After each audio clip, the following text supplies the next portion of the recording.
بسم اللہ الرحمن الرحیم۔ السلام علیکم معزز سامعین، آج کے واقعے کا موضوع ہے مردہ شیر زندہ آدمی۔ ایک مرتبہ حضرت عیسیٰ علیہ السلام جنگل میں جا رہے تھے کہ ایک بے وقوف شخص ان کے ساتھ ہو لیا۔ جنگل میں ایک جگہ گہرے گڑھے میں ہڈیوں کا ڈھیر پڑا ہوا تھا۔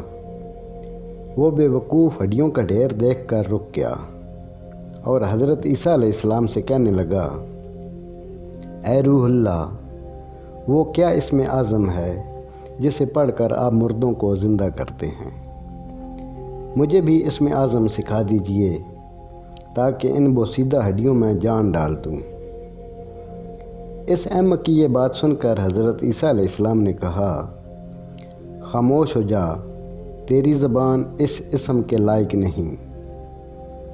وہ باضد ہو کر کہنے لگا، بہت اچھا، اگر میری زبان اسم اعظم کے لائق نہیں تو پھر آپ ہی ان ہڈیوں پر پڑھ کر دم کرتے ہیں۔ اس نے یہاں تک اپنی بات پر اصرار کیا کہ حضرت عیسیٰ علیہ السلام سخت متعجب ہوئے اور دل ہی میں کہا، الہی، یہ کیا بھید ہے؟ اس احمق کی اتنی ضد کس لیے ہے؟ اپنے مردے کو بلا کر دوسرے مردے کو زندہ کرنے کی فکر میں ہے۔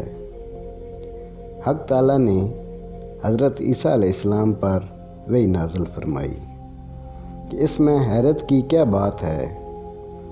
حماقت کو حماقت ہی کی تلاش ہوتی ہے اور بدنصیبی کو بدنصیبی کا گھر ڈھونڈتی ہے۔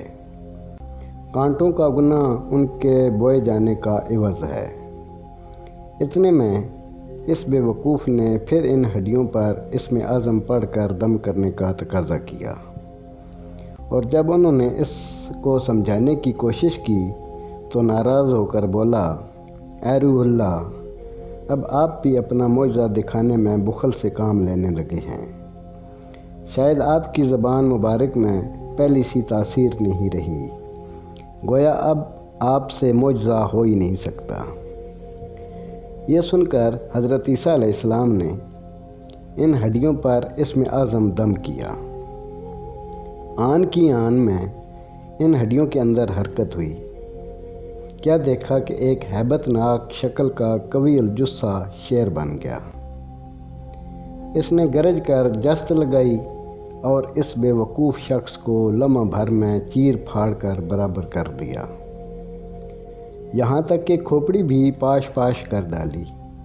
اس کا خول ایسا خالی ہوا جیسے اس میں کبھی بھیجا تھا ہی نہیں۔ حضرت عیسیٰ علیہ السلام یہ واقعہ دیکھ کر حیران ہوئے اور شیر سے پوچھا، اے جنگل کے درندے، تو نے اس شخص کو اتنی تیزی کے ساتھ کیوں چیر پھاڑ ڈالا؟ شیر نے جواب دیا، اس وجہ سے کہ اس احمق نے آپ علیہ السلام کو خفا کر دیا تھا اور آپ علیہ السلام کی توہین پر اتر آیا تھا۔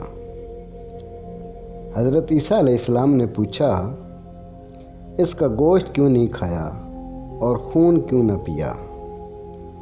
شیر نے کہا، اے پیغمبر خدا، میری قسمت میں اب رزق نہیں ہے۔ اگر اس جہاں میں میرا رزق باقی ہوتا تو مجھے مردوں میں داخل ہی کیوں کیا جاتا؟